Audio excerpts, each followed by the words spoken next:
समझते भी नहीं हैं। एक लेखक आखिर अपने समाज में, अपनी भाषा में क्या काम करता है? वो क्या सामान्य मनुष्य से अलग है? लेखक के रूप में उसके क्या दायित्व हैं? इन मुद्दों पर निर्मल वर्मा काफी सजग रहे हैं। एक लेखक को उन्हीं शब्दों को व्यवहार में लाना पड़ता है अपनी कविता और कहानी के लिए, जो शब्द अखबारों में लिखे जाते हैं, जिन्हें राजनीतिज्ञ बोलते हैं, जिनको बोलकर आप दुकानदार के पास जाकर सौदा खरीदते हैं।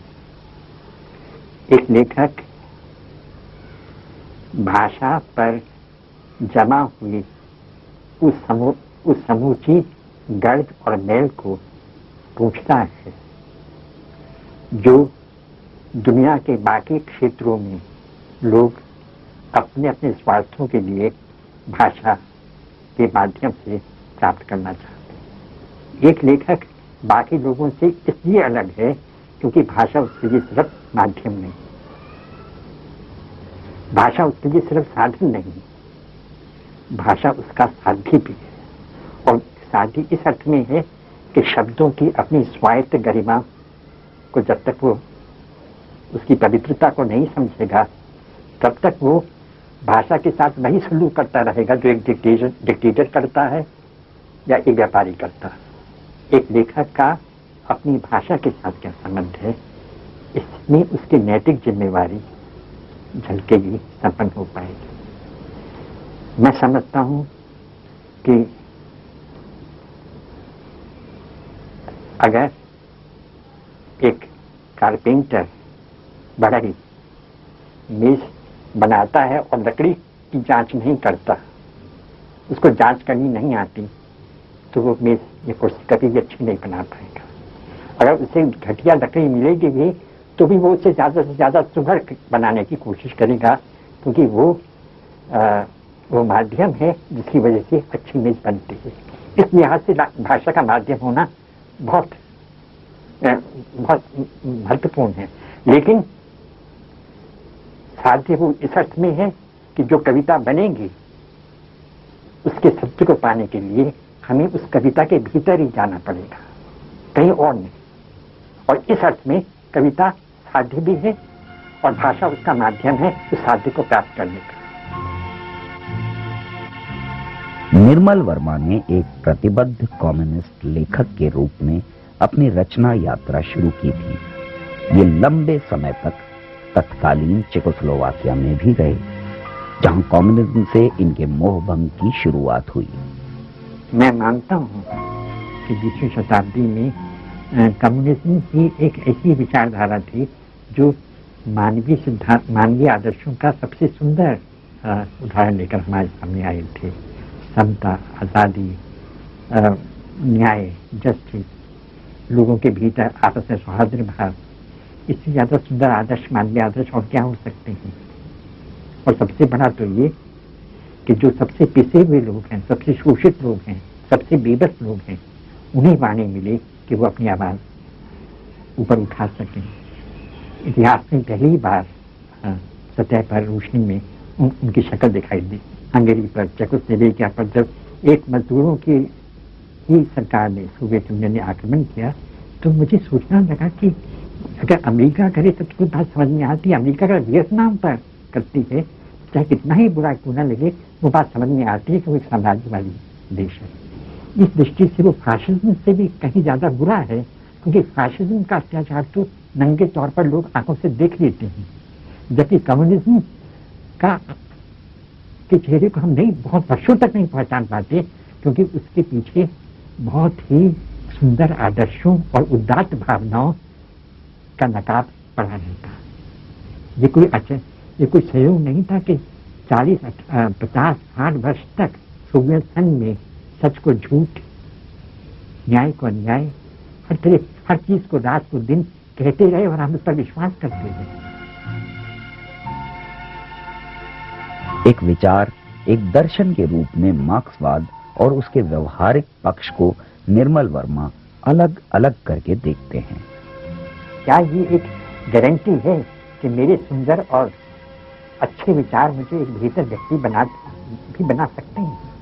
क्या ये नहीं होता कि जो व्यक्ति बहुत अच्छे विचारों की व्याख्या करता है वो बहुत ही खोखला और बहुत ही क्षुद्र व्यक्ति अपने व्यवहार और अपने जीवन में हो। इसलिए जिस बात को मैं इशारा कर रहा हूँ कि हम जिन आदर्शों की बात करते हैं समाज में, हमने कभी मनुष्य को उन आदर्शों के अनुसार अपने को परिवर्तित करने की जरूरत पर जोर है। आज 80 बरस बाद जब सोवियत यूनियन का विखंडन हुआ तो सोवियत आदमी उतना ही स्वार्थी, उतना ही आत्मकेंद्रित, उतना ही गरीब दिखाई दिया जितना कि पश्चिमी देशों के लोग दिखाई दिए। क्या 80 वर्षों में वो मनुष्य में किसी तरह का परिवर्तन नहीं हुआ? हिंदी के एक महत्वपूर्ण लेखक के रूप में निर्मल वर्मा हिंदी भाषी समाज के सांस्कृतिक संकट, उसमें साहित्य की स्थिति और भूमिका के बारे में भी मौलिक ढंग से सोचते रहे हैं।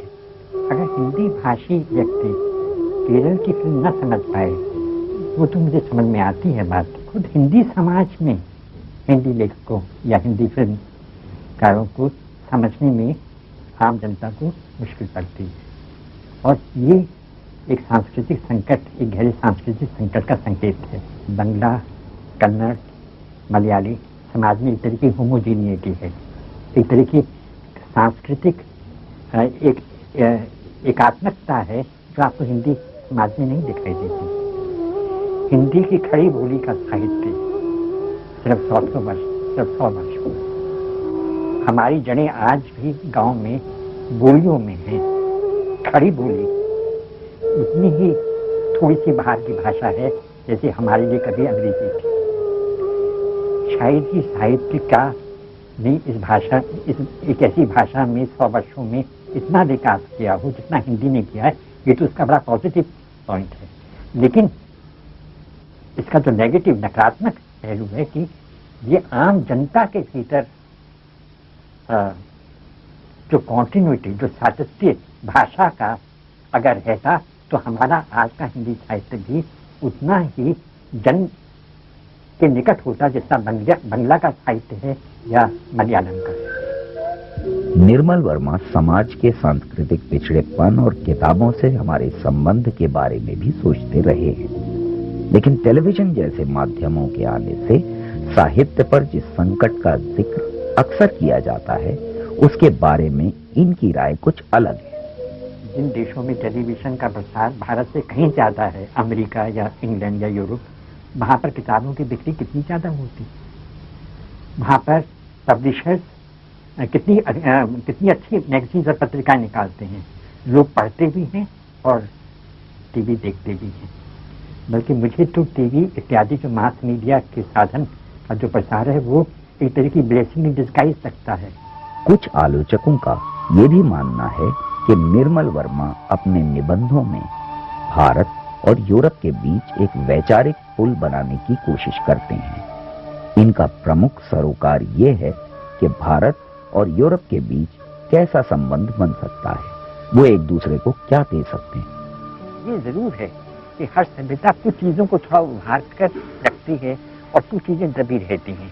ये दबी हुई चीजें दूसरी सभ्यताओं में ज्यादा उभर कर आती हैं। जिस तरह से पियानो के कुछ स्वर हमेशा मौजूद रहते हैं लेकिन जब तक आप उन्हें छुए नहीं तब तक उसका स्वर आता नहीं है, वैसे हमारे भीतर भी कई ऐसे स्वर हैं जो हमेशा दबे रहते हैं और जब तक कि कोई बाहर की संस्कृति उसे अपने स्पर्श से छूती नहीं है वो हमें अनुभूति के स्तर पर वो नहीं आ पाते। ये एक सबसे सुंदर चीज है कि विभिन्न संस्कृतियों के भीतर आकर हम एक संपूर्ण मनुष्य बनने की आकांक्षा देखते हैं और यही चीज हमें एक संकीर्ण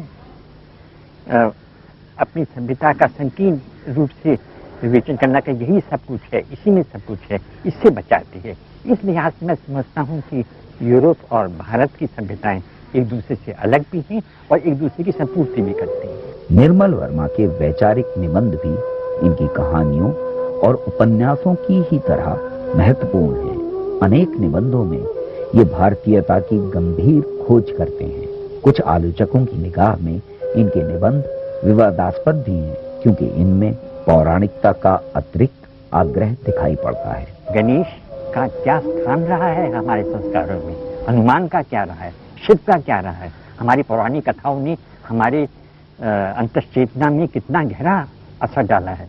क्या हम इसे मिटा सकते हैं? क्या हम ये कह सकते हैं कि ये हिंदुत्व की बात है, इसका हमारी संस्कृति से कोई संबंध नहीं है? हम हिंदुत्व का नाम लेकर उन चीज़ों को भी अपने जीवन से हटा देना चाहते हैं जिनसे कि हमारी जीवन दृष्टि बनती है, जो हमें पूरा एक निधि, एक खजाना देते हैं जिनसे हम अपने काव्यात्मक और दर्शनात्मक स्रोतों को प्राप्त करते हैं। उनके प्रति तो हमें एक तरह से ऋणी कृतज्ञ रहना चाहिए। कई आलोचकों को निर्मल वर्मा के इधर के वैचारिक निबंधों के प्राचीन भारतीय सांस्कृतिक विमर्श पर हिंदुत्ववाद की गहरी